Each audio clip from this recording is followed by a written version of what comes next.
محترم سامعین و حاضرین مجلس، محض اللہ کی رضا کے لیے لوگوں سے الفت و محبت قائم کرنا اور معاشرے کے افراد کے ساتھ تواب و اختیار کرنا اور اخلاق کریمانہ کا مظاہرہ کرنا دین و دنیا کی کامیابی کا ذریعہ ہے۔ جی ہاں، یہ انتہائی مبارک عمل ہے۔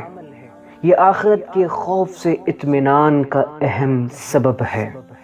اس سے قیامت میں نور الہی اور سرور قلبی نصیب ہوگا۔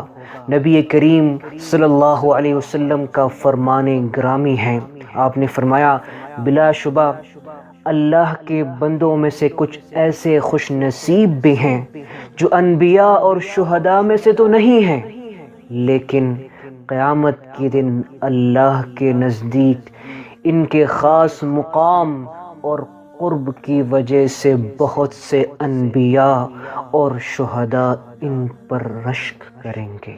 اللہ اکبر۔ یہ سن کر صحابہ کرام رضی اللہ تعالی عنہم نے دریافت کیا، یا رسول اللہ، وہ خوش نصیب بندے کون ہیں؟ تو آپ صلی اللہ علیہ وسلم نے فرمایا، وہ لوگ وہ ہیں جنہوں نے بغیر کسی رشتے اور قرابت کے اور بغیر کسی مالی لین دین کے محض اللہ کی رضا کے لیے باہمی محبت قائم کی۔ آپ نے فرمایا، فواللہ ان وجوہہم لنور وانہم علی نور لا يخافون اذا خاف الناس ولا يحزنون اذا حزن الناس۔ بس قسم ہے اللہ کی، ان کے چہرے قیامت کے دن بالکل نورانی ہوں گے اور وہ نور کے ممبروں پر ہوں گے، اور عام انسانوں کو جس وقت خوف لاحق ہوگا اس وقت وہ بے خوف اور مطمئن ہوں گے، اور جس وقت عام انسان مبتلا غم میں ہوگا وہ اس وقت بے غم ہوں گے۔